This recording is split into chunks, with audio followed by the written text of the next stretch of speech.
Hey guys, I'm recording 2 vlogs in a row. I'm drinking my little drink here.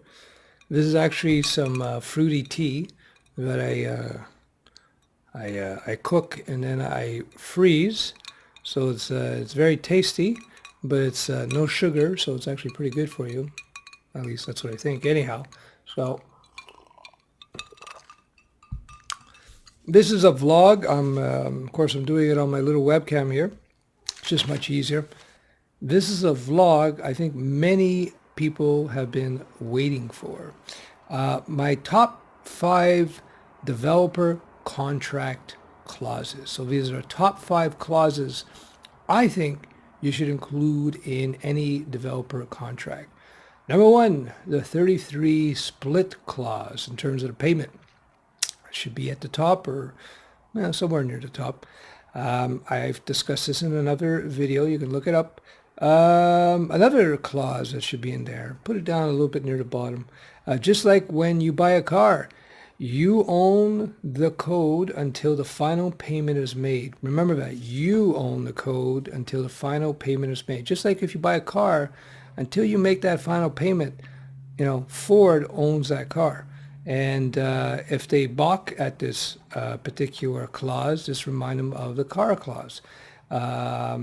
And the reason you do that is that you don't want to have 90% of the website done where you've only been paid half or maybe 66%, and then they decide that they're going to get their buddy to do the final touches on it and not give you the rest, which is not fair.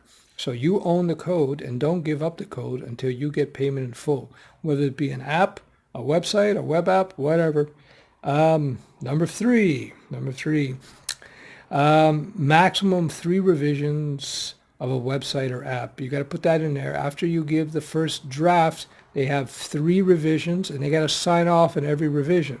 This should be in the original contract so everybody's clear up front. Otherwise, you might find yourself in revision hell where they keep coming back to you with more and more revisions, which instead of being revisions, but actually they end up being new versions of your website or app. Number 4, the client must sign off on, I don't know if that's a developer contract clause, but here's tip number 4. The client has to sign off on the initial contract and on the final release form. You got to make sure that you have them sign the original contract, which you each get a copy. And then when you finalize the work, that last revision's in, you both sign, it's done, and you both sign, get a copy. So after you get that, final release written out, it's called a release. So okay, your release of any obligation with regards to the site and the app that you produce. So any new work after that is new work. It's new contracts, new money. Very important. Another thing you should put in the final contract, very important, sort of part of this, client must sign off. You should have in there freedom of liability clause. I forget the exact term. You can look it up on Google. It just slips my mind. So basically, once the final is approved by the client, you are free of any obligation or damages. Any extra work must be paid for by the client. This is related to signing off, but this should be in there, indicating that you are now free of any obligations vis-a-vis the work.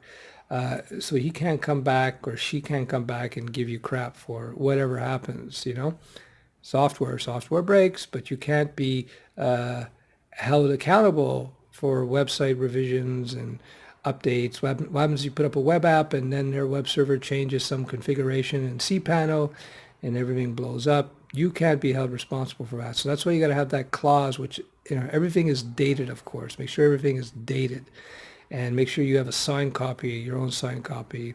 That's important. So yeah, these are the 5, we'll call them the 5 elements of a developer contract. These are 5 elements, 4 clauses, one thing. I told you should have something where they sign off on this, signing off on obligations that you may have towards the particular job that you did for them. And there you go. If you have these, that's a pretty good place to start. This is not necessarily a complete contract, but these are my important aspects of the contract. I would definitely have these in, and you go a long way to protecting yourself in those with these in place. I make no warranty are no promises of the efficacy of my suggestions because every situation is different, and these are my suggestions. But this will help you a long way in terms of immunizing yourself, as I just immunized myself against any of you coming back at me and telling me, you told me to put this in the contract, but they came after me with this and that and the other thing. I can't, can't account for everything. Anyway, that's it. I hope you found this video useful. If you did, I'm going to do like everybody else on YouTube does. Like or share the video. The more likes I get, the more views I get, the more I'm encouraged to do more of these videos. Yeah, that's about it. Cheers.